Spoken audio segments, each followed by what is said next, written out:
Anyway, so today, di ba, being first has been something that the people achieve. Am I right? Di ba? Nowadays, or no, even back then, there is a constant need to be first. Am I right? Right? Like right now, I know the Olympics are happening. The Winter Olympics are happening. What is the purpose of the Olympics? To be number one in their respective fields, right? For them to be first, for them to be considered as the very best or the first one in their respective fields. I mean, also for us, sometimes when our work when our work requires us to be first, say you work in sales, you try to be the best seller, you try to have the best commission as you can because that will reap some benefits to you. Amen? To be first. Diba? The constant reminder or constant pressure to be first has always been put onto us already, even when we were children, though it may not have been something na sinadya or something na in-insist ng mga parents natin, but somehow, there's great joy when they found out na parang, Mommy, Daddy, I'm first in school, right? Wala naman sigurong, I don't think any parent would cry out of sadness if they found out that their children is first in school, do they? Right? First kick out. Iba naman yun, Pasma. Mamaya na yung life story mo, ikaw naman. Diba? Diba? Ikaw naman. Diba? Sabi din nila, when it comes to love, diba? Since it's Valentine's or Heart's Day, they say you never forget your first love. Is that correct? Alam nyo, sabi daw, ang lakas, gusto mo ng mic? Gusto nyo kayo na dito? Masyado kayong binigyan ko ng piece natin na single sa bubog natin eh. Sige na, okay. Sabi daw, there was a research done that says daw, men especially do not get over their first love. Is that true? Men daw, particularly, do not get over their first love. Do you know who did the research? Women. Women ang tinanong. It was women that did the research, and it was done especially by married women daw. Yeah. Married women daw, kung sino pa specifically, were not the first love of their husbands. So, yun yung research na sinasabi that men do not forget their first love. So, partners, wives, ask your partner or your husbands, do you remember your first love? Husbands, do not answer. Eto na lang, let's change the question. Honey, love, ask them, am I your first love? Yun na lang. And then husbands, yes na lang. Diba? Kung hindi man kami magse-celebrate ng Valentine's, walang magse-celebrate ng Valentine's. Walang sasaya na araw.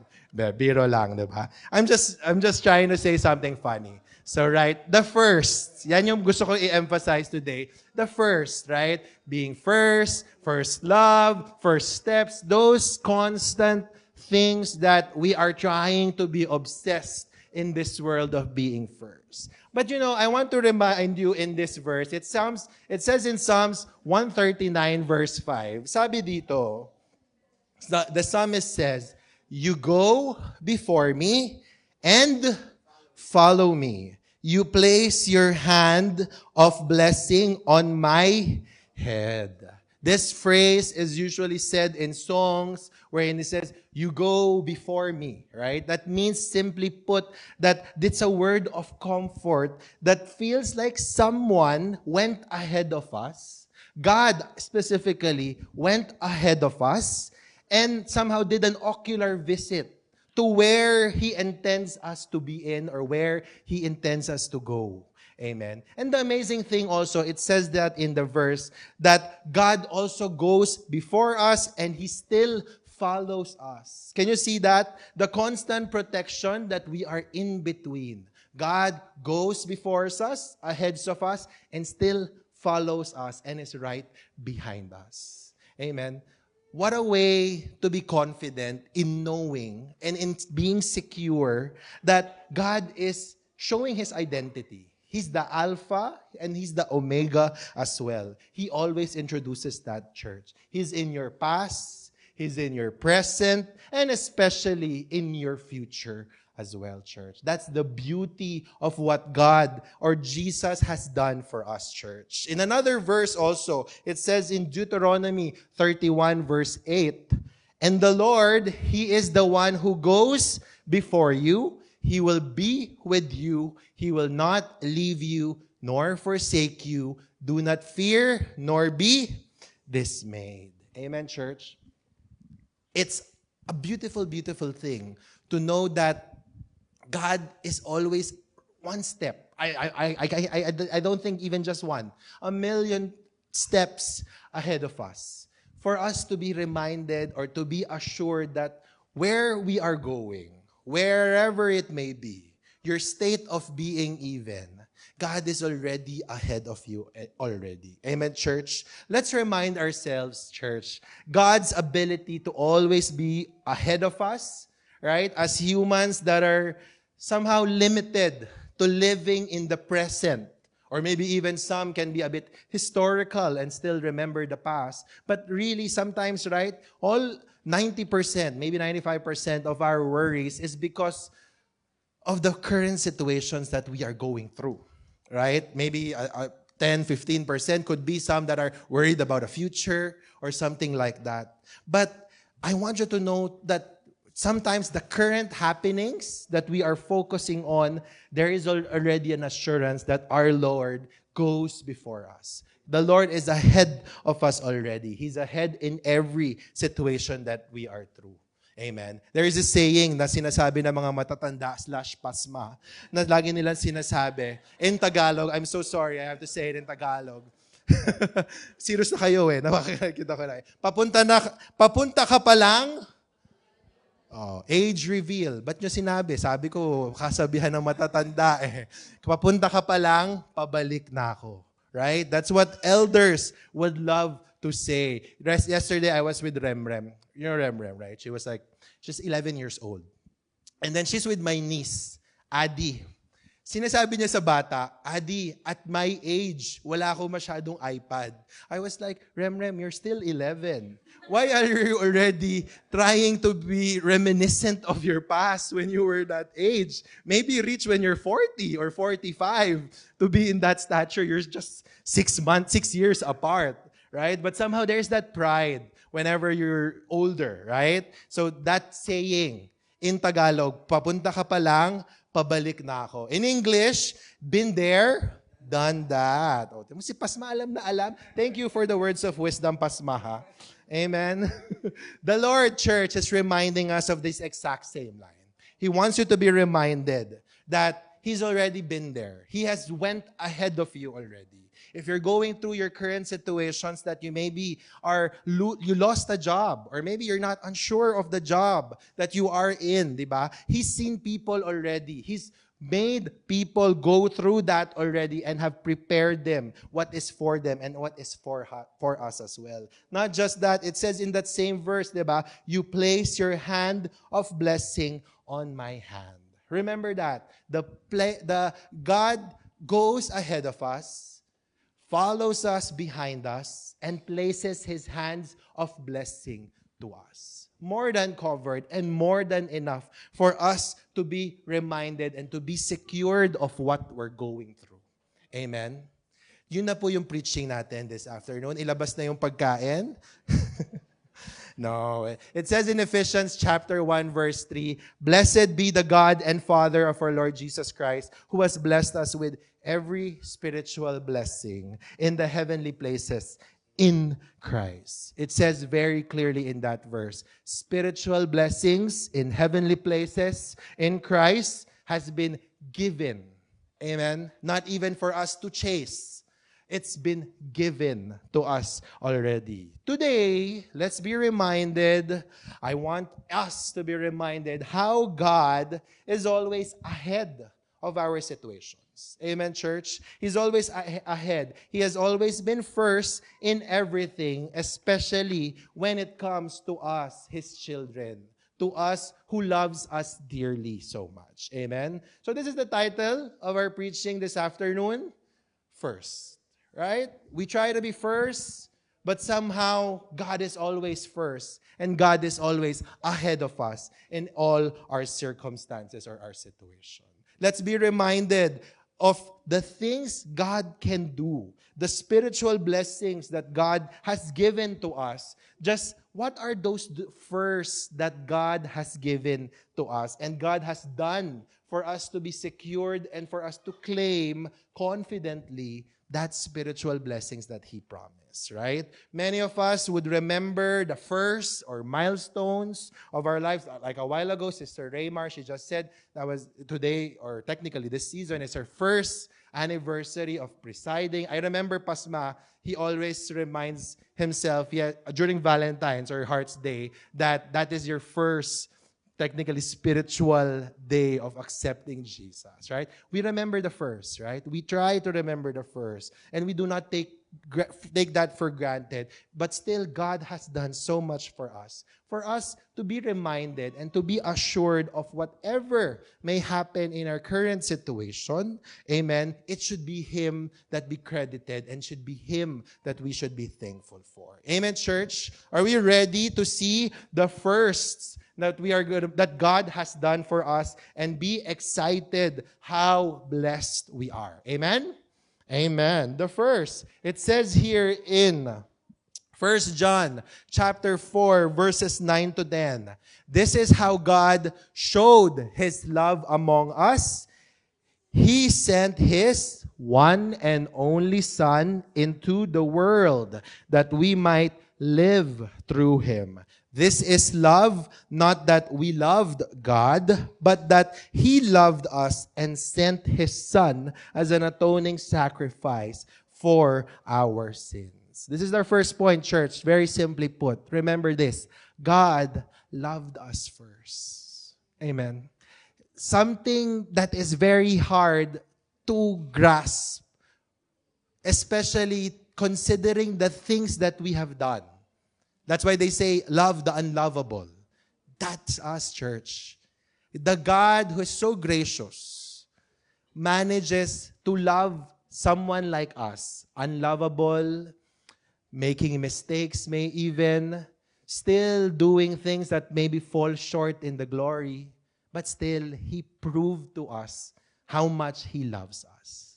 That in itself is more than enough for us to keep going.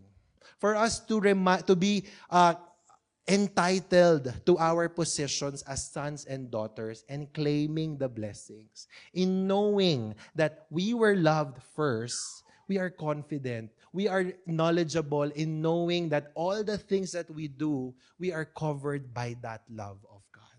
And all we have to do is go back to Him. Go back to Him, whatever may happen, whatever faults, whatever trips that you may have experienced. Remember that God loved us first. Even if you think that on your dark moments, maybe God does not see you. Maybe God doesn't know you on moments that you're going through at that time. Know, church, that you were loved by God. Enough for Him to send Jesus, His only begotten Son, for us as a sacrifice for our sins. Amen? Not His sin when He was crucified on that cross, but our sins, church. You can just see how much sacrifice in that act, right? To take responsibility over something which you did not do. Amen? It's very difficult, right? If I were to tell you right now na, Brad, sis, may utang yung member last week, bayaran mo muna kasi nakaupo ka sa same na upuan ng member na yan eh. Pwede ba? Sige na, take responsibility over it. Medyo hindi okay, di ba? It's something that can be very hard to do. Because that's not what I did. I did not do that. But God did that. The mistakes that we have done, or we may do as well, He sent Jesus as that sacrifice, as an atoning sacrifice for our sins. In return, what should we do, church? We should be able to express that love as well. Expressing that love to everyone around us, right? We always know, I sometimes say that hurt people. But for us, as loved people, we learn to love people as well. Look around you. Who would imagine that you would want to care to a stranger that you don't even know 2, 3 years ago? Right? That is the manifestation and the beauty that God has given to us. Amen, church. That as long as we know of the feeling of being loved, church, we want others to experience that love as well. Right? Amen? That's how powerful love could be. The fact that He sent His only begotten Son. Let's just do a backtrack before. Under the law, during the Ten Commandments, during with Moses, we were told to love God with all our hearts, soul, and strength. Sabi dyan in Deuteronomy chapter 6, verse 5. It even was Jesus' teaching when He was here on earth on Matthew 22 and 37. I'm not saying not to love God with all your heart and soul. Of course, we still have to. But now that we have Jesus, we have been redeemed from the law, and it is now the covenant of grace. Jesus has already declared the victory on that cross, and He can now claim that He first loved us. He first loved us. Before, that requirement was to love God. And then we'll see how things goes. But now, we have to just sit, know that God loves us, and be assured that He loved us first, and be dependent on that fact, and be hopeful on what is to come, looking ahead. Right? Amen? Because, if you depend on your love, it's sometimes inconsistent, right? I'm not saying that all types of love will falter or walang forever. Hindi naman ako ganun ka-bitter, right? But sometimes human emotions can be fragile or not so consistent. So we anchor into something that is consistent instead, to God's love. To the love of God that we know is consistent, everlasting, and is built on a strong foundation. Amen. Depending on whatever we're going through, we're relying on an unwavering truth instead that God loved us first, we will be amazed by the confidence and trust that we would be able to have and build in our relationship with Him. We are now confident in approaching Him, and we are able to thank Him as our God who loved us first. That's the power in knowing that God has loved us first. It says in Romans chapter 5, verse 8, God demonstrates His own love for us in this: while we were still sinners, Christ died for us. Amen. It did not say in the verse, when you were cleansed, or when you were holy already, when you were almost perfect. Look at the person beside you. Are they perfect? Already, because of the grace of God. Amen. But see the verse, right? While we were still sinners, God demonstrated His love for us by sending Jesus, His only begotten Son, to die for all of our sins, and to remove and to invalidate all those sins that we're going through, that we did or we were going to go. Amen, church? Give God a mighty clap of praise. So now, in knowing that we were loved first, in every point, I want you to know that there is a primacy effect. May primacy effect na tinatawag. The definition of primacy effect is the tendency to remember the first piece of information that we encounter better than information presented later on. Right? So usually, you'll watch this on the news, on headlines. Right? Those are the primacy things that the news would want you to remember, those headlines. For us, you have social media, you have the clickbaits, the things that will strike your interests. Now, as a primacy effect for us, Christians, believers of God, in knowing that we are loved by God, church, we are reminded how precious we are. Amen? Tawagin nyo nga, call the person next to you precious. And then say, wow, wow, ow, ow, ow, ow. Aso pala eh, no? My precious.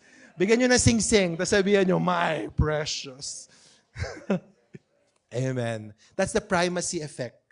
In knowing that you are loved, you would feel precious. You'd feel that you are something na napakaliit or di ba ganun? Right? That's why they celebrate Valentine's Day. That's why people, sorry, nakakatawa to. That's why people flex their flowers on social media. They want to tell the world na I'm precious. Napakaliit kong babae. Right? Size 8, size 2, whatever. Di ba? Very sexy. That's how they tend to... Why? They're bragging the love that they have. The same it is for us. In knowing that we are loved, know that you are precious in His eyes. And something that is so precious, it will not easily break. It should not easily break. And we should not let it break as well. Amen? Allow it to be protected. Allow it to be intact in knowing that you are loved by God and we are precious. Therefore. So that situation that you're going through, cancel it in the name of Jesus. God does not want you to go through that. You are precious in His eyes. Declare the name of Jesus in whatever you may go through. Amen? Know that, church, that we are loved first. Amen? That's the first point. To the second naman, it says here in Mark 10:45, for even the Son of Man did not come to be served, but to serve and to give His life as a ransom for many. Amen. Ulitin mo yun, Pastor. As a ransom for many. Pacquiao. Okay. Alam mo kahapon, I was looking at dad jokes. I was trying to think if I could say it. But thank you for having the confidence. All right. So tandaan niyo yan, ha? Jesus gave His life as a ransom for Manny Pacquiao only. No, for many, for all of us, right? God came to serve. Amen. Look how beautiful that verse is. The Son of Man, Jesus, came to earth. Someone who is also precious, most definitely, did not come to earth to be served, but to serve instead. Amen. He wants to serve us. He wants to help us. This is the second point, church. God served us first. Hindi volleyball na sinerve ka ng gano'n. Hindi ka inampas ng gano'n. Served. He wanted you to know that how it's like for you to go through, to receive service, so that we may as well do that action. Right? You know, I was trying to think a while ago na parang, it's amazing how effort the church does. Every single member of the worship team, multimedia, ushering, to try to have this empty space. Technically, we're given an empty space, and we have to add certain things for it to be workable in our service. at just 30 minutes or 45 minutes max. We may think na parang, oh wow, I'm serving God so much. But don't be blinded by that, church. Know that you are doing that because God served us first. God did the service to us first. When He sent Jesus, right, remembering the ministry, how many times have we heard how Jesus came to earth, healed the sick, made the deafs, the mute speak or hear, even raised dead from alive.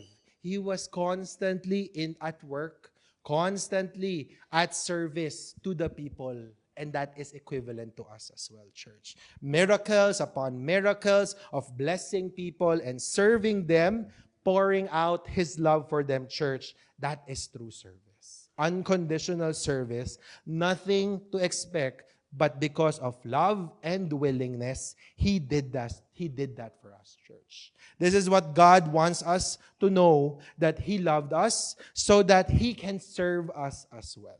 To give to us what is due to us as His children. Amen. This is where God's fatherly love would come in as a father to us, His children, us, Amen, church. He sacrificed his flesh and blood, Jesus, so we may be united and he may serve us again. That veil that was written in the verse in the temple, that so thick veil that somehow separated man from God, is now broken. And we have been given access to the blessings, to the opportunities God wants us to experience, church. In Philippians chapter 2, verses 5 to 8, it says here, in your relationship with one another, have the same mindset as Christ Jesus, who, being in very nature God, did not consider equality with God something to be used to his own advantage. Rather, he made himself nothing by taking the very nature of a servant, being made in human likeness and being found in appearance as a man. He humbled himself by becoming obedient to death, even death on a cross. You could see the service that God has done because he loves us so much. He is considered God. Jesus is considered God, equal with God. Yet, he came to earth, humbled himself, and served his people, his children. That's why the Pharisees back then did not see or were blinded by the teachings or the law back then because they thought that God is only holy, holy, holy. Right? That he could not be humbled to come here to earth. That doesn't mean that he is less powerful when he is humbled. He came to earth to be of service to his people, those that are in need. Amen, church. That's a perfect reminder. So as a primacy effect, as an effect in knowing that God had served us first, what should we have? We will have humility or we will be humble. Amen.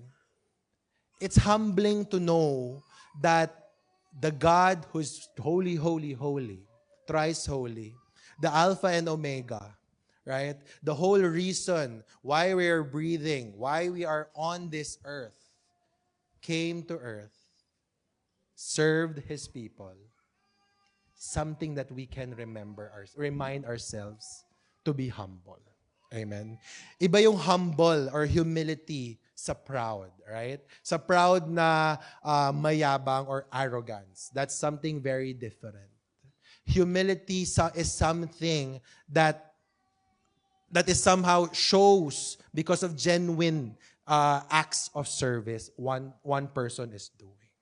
And in this action, I want you to be encouraged, to our workers, to those future workers as well, why we do all of this, why we rush ourselves into that 45 minutes of setting up, practicing a day before, preparing a whole week or 2 weeks for the word, buying things for the church. We do it because God served us first.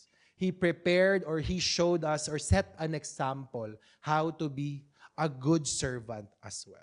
Amen, church? That's why all of that is something that we can be grateful for he set that example first to us. Amen?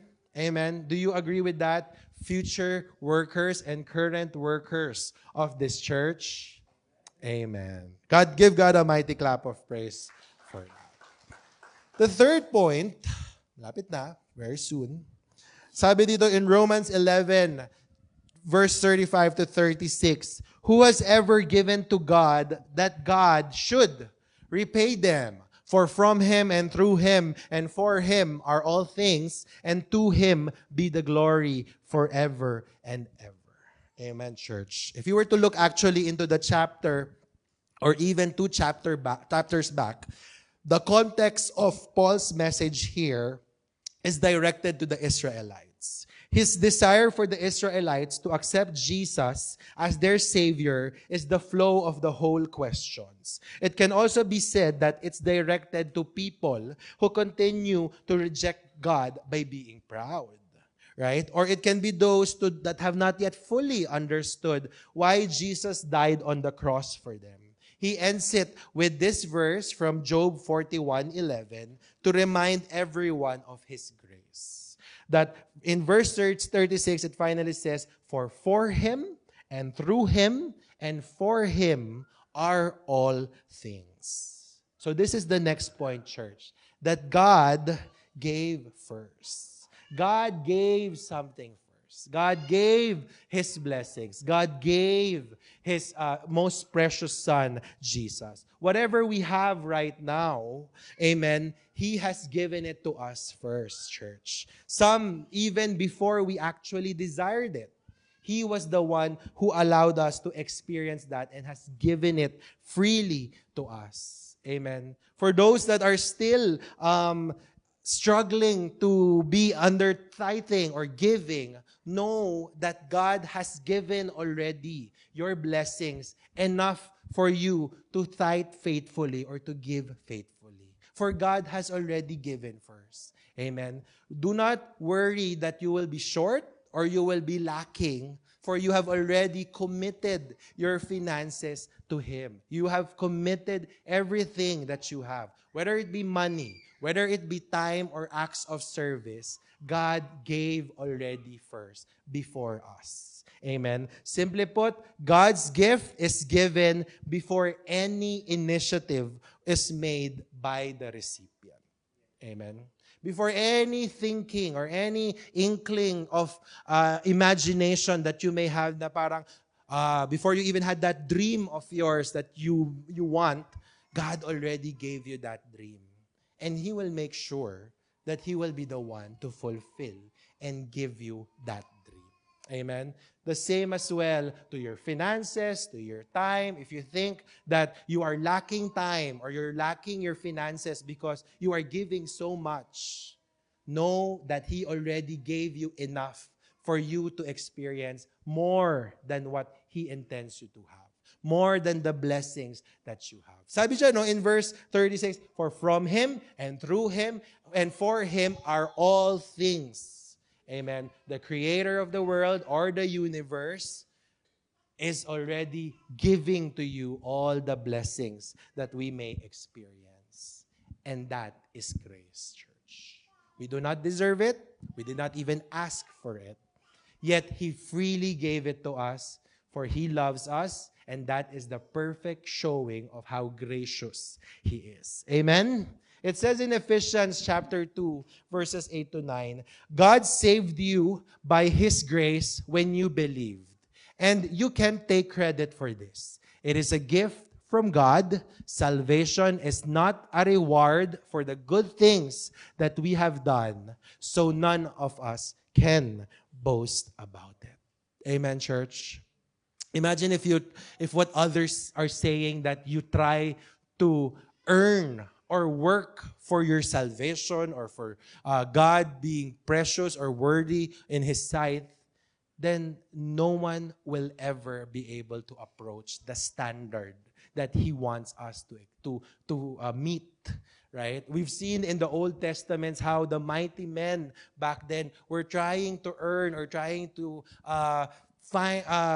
be enough to be worthy for them to be equal with God. Yet all have fallen short only when Jesus came, when He was worthy for us to be called as children of God because of what He did. So as a primacy effect, we are to be generous. Amen. In knowing this, that God gave first, we are more than willing now to be generous with whatever we can give, whether we are capable or not, be it your finances, your time, your acts of service, your effort to pray, to know, or to ask about what each and everyone is going through. That is an act of generosity that God wants us to know. In having that knowledge that we were given first. It gives us more reason to be generous, not just in that all aspects, but the willingness as well to be used. Amen? Amen, church? Are you knowledgeable now or confident now in knowing that what we're going through or what we're experiencing right now is not lost time. What we're giving through our tithes and offering is not an expense, right? We sometimes put it as a tithe expense. Not really. Tithing is something that was given to us as a response to the acts of service that God has did to us, has given to us. Amen?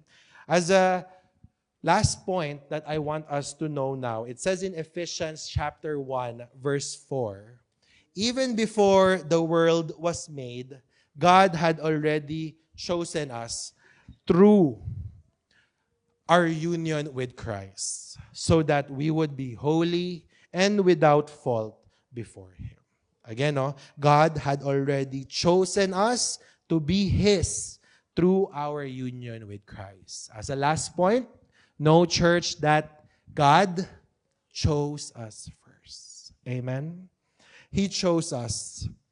If you think that it was solely your decision why you showed up to church or why you accepted Jesus, of course, you accepting Jesus is the biggest factor and the greatest factor.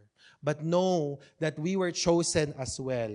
And for us to accept that, amen, accept Him as our Lord and Savior. This verse shows that God already knew your name even before the world began, even before you came. Amen. It was simply your decision on when to accept God. It was not a matter of if, but it's a matter of when you have accepted God. And when you have learned to accept God as your personal Savior, that is the best timing that you can claim and experience His blessing. That's how much God loves us, diba? We become holy without fault upon accepting Jesus, even before Him, because of our union with Christ, church. This is how much God loves us and went ahead of us, that we were chosen to be children of God, to be called heirs of spiritual blessings and the abundant treasures this world can never give. The world can never give that satisfaction of you being precious in His eyes or knowing that you are loved. It's something that is unique to God alone, church. Another thing that I want you to remember in this verse is that through our union with Jesus, we would be holy and without fault before Him. Being holy and blameless, though, is not something that we can achieve just because we know that we are chosen. We have to be in union with Christ, church. Holiness comes, the righteousness would come, and His justification would come then only when we are united or we are one with Christ. It's not, again, our own doing, but it's all because of what Jesus has done in that cross. Amen, church? It says in John 15, verse 16, you did not choose me, but I chose you and appointed you so that you might go and bear fruit. Fruit that will last, and so that whatever you ask in my name, the Father will give you. He will give it to us, right? I believe this is Jesus speaking, reminding His disciples or to those that were hearing, us technically, to know that we are to bear fruit. We are to be fruitful in our knowledge of God taking action or loving us first, serving us first, giving to us first, and as well choosing us first, church. As an effect, know, church, that we are secure. Amen? We are secure to not be paranoid or not be scared of a future that maybe is not yet clear for us. The peace of mind that it can bring in knowing that we are loved, served, we were given, and we were precious. And as well, we are chosen, church. Like parents to children, God wants you to be assured and secure that you're safe, beloved, and taken care of already. Amen, church. Amen. As a close, I'd like to read this verse. It says in 2 Corinthians chapter 4, verse 7 to 12. It's a bit of a long verse, but I want you to mince every word that is written here. Coming from Paul, addressed to the church of Corinth, and he tells them, "But we have this treasure in earthen vessels, that the excellence of the power may be of God and not of us. We are hard-pressed on every side, yet not crushed. We are perplexed, but not in despair. Persecuted, but not forsaken. Struck down, church, but not destroyed. Always carrying in about in the body of the dying of the Lord Jesus, that the life of Jesus may also be manifested in our body. For we who live are always delivered to death for Jesus' sake, that the life of Jesus also may be manifested in our mortal flesh. So then, death is working in us, but life in you." Amen, church. Beautiful, beautiful verse, right? How that was said, that we may go through that difficult situation. It may seem that we're pressed on all situations, crushed down from above. It's as if that we have nowhere to go. We have nowhere to stand to already. Yet, God is telling us, so then death is working in us, but life in you, church. Amen. We can see here how the men of God who came before us were first in proclaiming the good news, were persecuted, hard-pressed, perplexed, struck down, yet they persevered, church, because of the hope. That hope that provides us the resurrection of Jesus, that in all these sufferings, all the things that we're going through, we are experiencing something that cannot be compared to the hardship that these men of God had faced, just so that we may have that word. We may have that word of God to comfort us, to remind us how loved with us. A life that He wants us to know that that's why death is working for us. That's the life that Jesus wants for us, church. A life that He prepared for us so that we may live victorious and never defeated. Amen. Remember how much God has prepared already, how He paved the way, so that in our reunion with Him, we become the true followers that He wants us to be. Amen, church. I want you to know this, church. Whatever we're going through, whatever you're going through personally, let God lead you. Let God lead us to whatever we're going through, wherever we're going. God wants you to know that He is the one who will let us experience the beautiful, beautiful things that He has in store for each and every one that is in here. Amen.